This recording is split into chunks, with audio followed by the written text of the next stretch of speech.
Today we discuss pair of linear equation in two variables, जो class 10th का chapter number 3 है। ये एक इंट्रोडक्शन वीडियो है जिसमें हम ये डिस्कस करेंगे कि pair of linear equations in two variables होते क्या है। तो सबसे पहले क्या लीनियर इक्वेशन क्या होती है? ऐसी अलजेब्रिक इक्वेशन जिसमें आपका जो भी वेरिएबल है उस वेरिएबल की अगर मैक्सिमम पावर 1 है तो वो इक्वेशन हमारे पास लीनियर इक्वेशन होती है। For example 2x + 1 that is equal to 0। यहाँ पे हमारा जो वेरिएबल है वो क्या है? x है। और इस वेरिएबल की अगर हम पावर चेक करते हैं तो इस वेरिएबल की जो पावर है 1 है।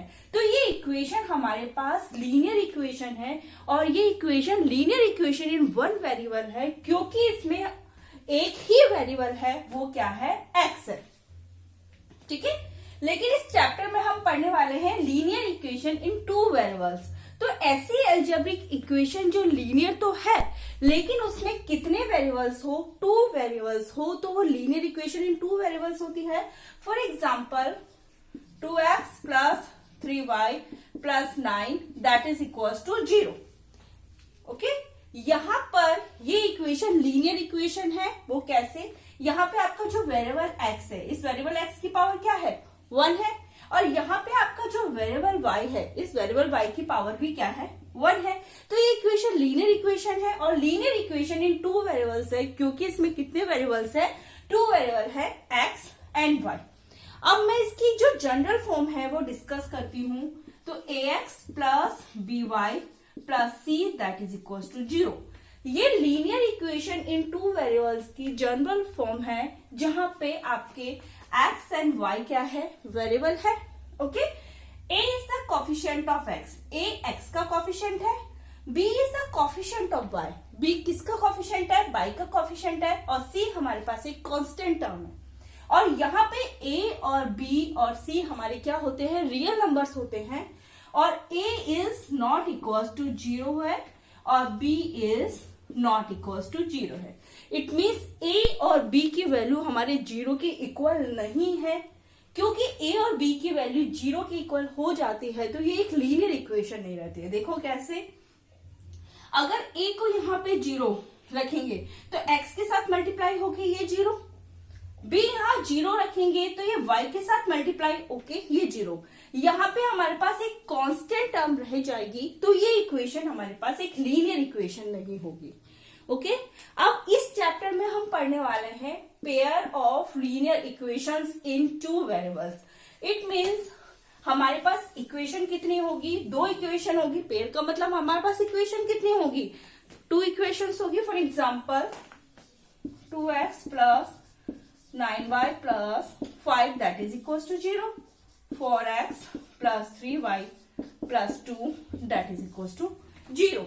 ओके, यहाँ पे हमारे पास इक्वेशंस कितनी है? दो इक्वेशंस है। ठीक है, यह है pair of linear equations in two variables. Okay, अब इसकी जो जनरल फॉर्म है मैं आपको बताती हूँ। a1x + b1y + c1 that is equal to 0 and a2x + b2y + c2 that is equal to 0। यहाँ पे हमारे जो फर्स्ट इक्वेशंस में जो a1, b1 और c1 हमारे रियल नंबर्स है और इनकी जो वैल्यू है a1 is not equal to 0 है and b1 is not equal to 0 है।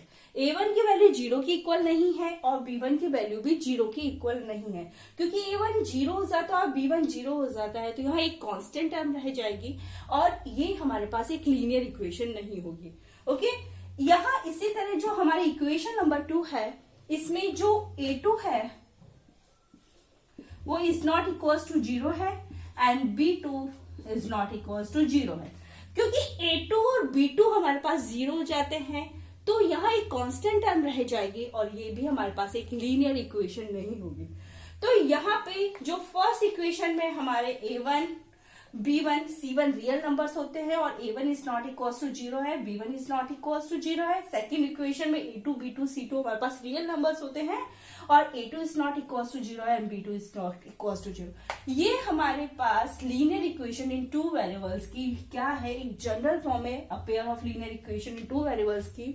हम नेक्स्ट वीडियो में we will discuss method to solve pair of linear equations in two variables, जिसमें हम ग्राफिकल मेथड डिस्कस करेंगे और हम अलजेब्रिक मेथड डिस्कस करेंगे, लेकिन उसको वो हम हमारे नेक्स्ट वीडियो में डिस्कस करेंगे। लेकिन उससे पहले अगर आपने मेरा चैनल सब्सक्राइब नहीं किया तो सब्सक्राइब कर दीजिए, साथ ही बेल आइकन में प्रेस कर दीजिए, जिससे कि आपको हर एक वीडियो को नोटिफिकेशन मिलता है। So thank you.